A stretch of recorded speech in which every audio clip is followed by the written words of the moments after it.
ગાંધીનગરમાં મહાત્મા મંદિર ખાતે pre vibrant summit અંતર્ગત લિવેબલ સિટીઝ ઓફ ટુમોરો ઉપર સેમિનાર 100 કરોડના ખર્ચે તૈયાર થનારા આઇકોનિક બિલ્ડિંગ માટે થશે સમજૂતી કરાર.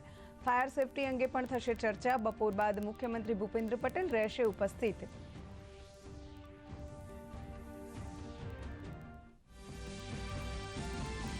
આગામી 17 ડિસેમ્બરના રોજ સુરતના ડાયમંડ બુટ્સના ઉદ્ઘાટન માટે પ્રધાનમંત્રીના આગમનને લઈને તડામાર તૈયારીઓ. સ્વચ્છતાના સંદેશ સાથે 43 શાળા અને 22 કોલેજના વિદ્યાર્થીઓએ રચી માનવ સાંકળ. કાર્યક્રમમાં પ્રદેશ અધ્યક્ષ CR પાટીલ અને ગૃહ રાજ્યમંત્રી હર્ષ સંઘવી રહ્યા ઉપસ્થિત.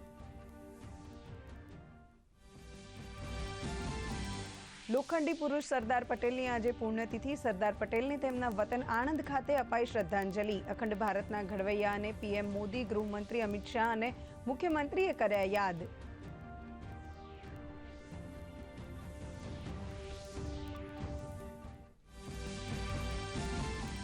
રાજસ્થાનમાં નવી સરકારનો આજે જયપુરમાં શપથ ગ્રહણ સમારંભ. મુખ્યમંત્રી પદે ભજનલાલ શર્મા લેશે શપથ. સાથે 2 ઉપમુખ્યમંત્રી દિયા કુમારી અને પ્રેમચંદ બેરવા પણ લેશે શપથ. પ્રધાનમંત્રી મોદી અને ગુજરાતના મુખ્યમંત્રી ભૂપેન્દ્ર પટેલ રહેશે ઉપસ્થિત.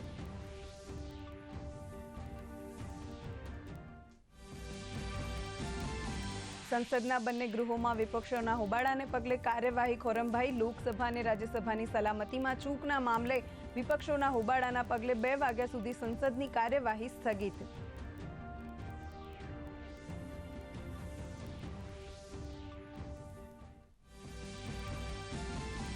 ઇઝરાયલ ગાઝા યુદ્ધને થયા 70 દિવસ. ઇઝરાયલની આક્રમક સૈન્ય કાર્યવાહીને કારણે હમાસના આતંકવાદીઓ ઘૂંટણીએ. મોટી સંખ્યામાં આતંકવાદીઓએ કર્યું આત્મસમર્પણ.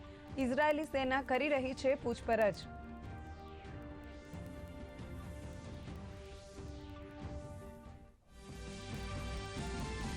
આજે પણ શેર માર્કેટમાં તેજીનો માહોલ યથાવત. સેન્સેક્સે 71,000ની ઐતિહાસિક સપાટી વટાવી. નિફ્ટી પણ પહેલી વખત 21,200ની સપાટીને પાર. તો સોના ચાંદીના ભાવમાં પણ નોંધાયો વધારો.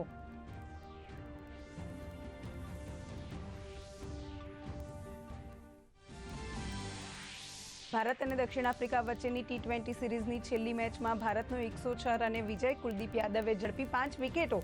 સિરીઝ 1-1થી સરભર.